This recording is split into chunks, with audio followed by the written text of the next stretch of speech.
क्या बांकीपुर विधानसभा चुनाव को प्रशांत किशोर जीत पाएंगे या बीजेपी फिर से अपनी बाजी पलटेगी और पुनः अपना गढ़ को गढ़ ही रहने देगी? आइए उस पर आज हम बात करेंगे। सबसे पहले नमस्ते, प्रणाम। मैं दिलखुश कुमार यादव आप सबके बीच एक नई प्रस्तुति के साथ मौजूद हूँ। आज की मुद्दा जो है कि बांकीपुर विधानसभा चुनाव, उपचुनाव कहिए, उसमें किसका कितना रोल है। बांकीपुर चुनावों के इतिहास को अगर आप जानते हैं या जानना चाहते हैं तो बताते हैं कि 1995 से आज तक बीजेपी वहाँ कभी भी नहीं हारी है।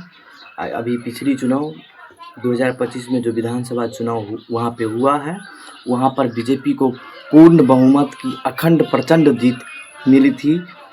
जितना राजद की प्रत्याशी रेखा गुप्ता जी को वोट नहीं मिला था, उतने मार्जिन से वहाँ के बीजेपी के प्रत्याशी नितिन नवीन जी जीत हासिल किए थे। नितिन नवीन जी 51,000 के अपार बहुमत वोटों से रेखा गुप्ता जी को हराया था। नितिन नवीन जी वहाँ लगातार 2010 से 4-5 चुनाव में वहाँ जीत हासिल करते आ रहे हैं। इसीलिए ये बेशक भाजपा की बहुत बड़ी गढ़ है। इससे बड़ा गढ़ होना भाजपा के लिए नामुमकिन है दूसरा जगह। लेकिन यहाँ पर ये आप समझिए कि उस समय 90 के दशक में जब लालू यादव की इतनी बड़ी पॉपुलैरिटी थी, इतना बड़का सरकार था, इतना जो है उनका दबदबा चलता था उस समय भी बांकीपुर विधानसभा की सीट राजद के पास कभी नहीं आई। उस समय वैसे जो है राजद का उम्मीदवार वहाँ पे नहीं चुनाव में लड़े भी नहीं किया था, मतलब तब पर भी महागठबंधन समर्थित उम्मीदवार हमेशा से लड़ते आया है, चाहे वो कांग्रेस का ही उम्मीदवार क्यों ना हो। लेकिन कहने का तात्पर्य ये है कि बांकीपुर बिहार में भाजपा की सबसे बड़ी गढ़ है। तो ये आप जो plus point, positive point BJP के खाते में एक डाल दीजिए कि बीजेपी को हराना वहाँ पर किसी भी पार्टी को मुश्किल है। पहला सिनारियो ये बनता है, ठीक है। दूसरा जो है ना, इस बार की वहाँ के प्रत्याशियों के नाम आपको हम पहले बताता हूँ। मुख्य नाम, पहला तो आप भाजपा के अभिषेक कुमार बंटी जी, राजद के हो गए आपका रेखा गुप्ता जी, तीसरा जो है जनसुराज के संस्थापक और सुप्रसिद्ध नेता प्रशांत किशोर, और चौथा महिला मंच के राष्ट्रीय अध्यक्ष और जनशक्ति जनता दल के प्रत्याशी बीना मानवी जी। ये सभी जो है कहीं ना कहीं एक बड़े स्तर पर अपने छवि से जाने जाते हैं। प्रशांत किशोर और बीना मानवी की इस बार चुनाव में उपस्थिति के कारण ये चुनाव मेरे ख्याल से चार कोने चतुर्भुज हो गया है, क्योंकि इसमें भाजपा या एनडीए का कोर वोटर भाजपा को वोट करेगा ही, कोर वोटर उसको वोट करेगा। राजद और महागठबंधन समर्थित वोटर राजद को वोट करेगा ही, चाहे कुछ भी हो जाए। और प्रशांत किशोर क्योंकि खुद खड़े हैं, इसीलिए प्रशांत किशोर एक फोकस की विषय बना हुआ है। वहाँ पे 100% ये बात आप समझिए कि जो है ना, प्रशांत किशोर को अच्छी खासी वोट मिलेगी, क्योंकि प्रशांत किशोर खुद खड़े हुए हैं। सुनने में आ रहा है कि उनके चुनाव प्रचार में साउथ के सबसे बड़े के कलाकार और फिलहाल वर्तमान तमिलनाडु का CM विजय थालापति उनके प्रचार में आने वाले हैं, सुनने में आ रही है। हो सकता है ये माहौल बनाने के लिए भी कही गई हुई बातें हो। इससे पहले भी प्रशांत किशोर ने अपील की थी महागठबंधन से कि उनको समर्थन दे और अपना उम्मीदवार न उतारे, लेकिन वैसा हुआ नहीं। कहने का तात्पर्य ये था कि जो है प्रशांत किशोर अच्छा खासा वोट प्राप्त करेंगे।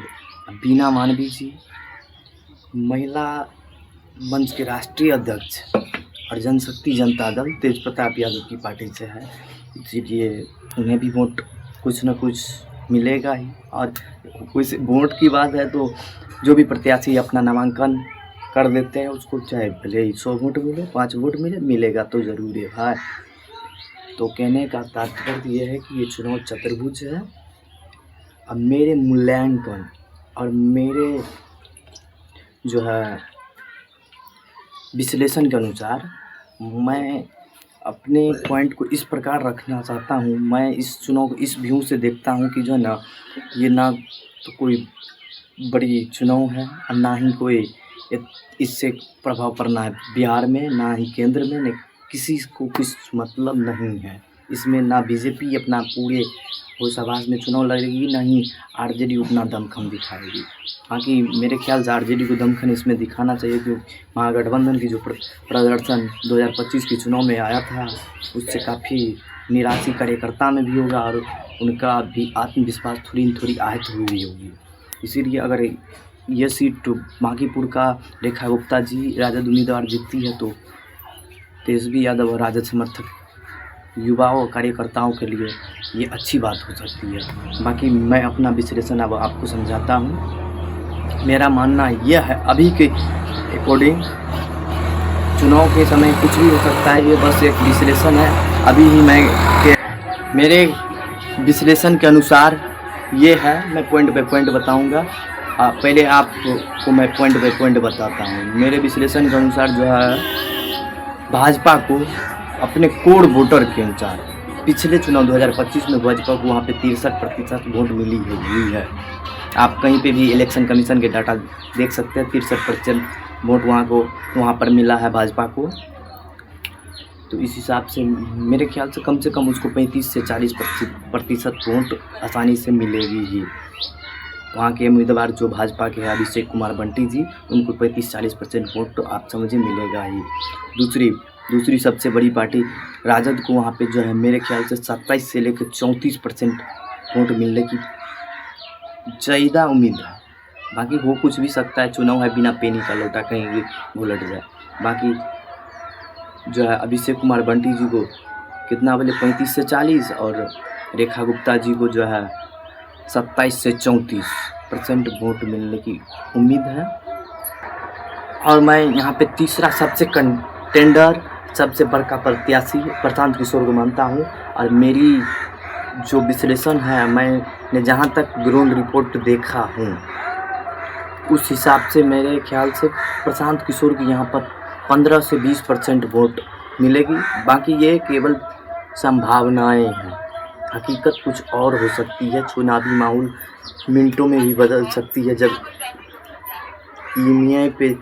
तक ईवीएम पे जो है क्लिक ना हो तब तक कोई ठीक नहीं है। इसीलिए ये संभावनाएं हैं। और बाकी लास्ट प्रत्याशी वहाँ के जो सबसे मतलब प्रबल प्रत्याशियों में बिना मानवी जी है, उनको मेरे ख्याल से, मेरे अनुभव, मेरे विश्लेषण से करीब 8 से 10% वोट अवश्य ही मिलेगा, ये मेरी उम्मीद है।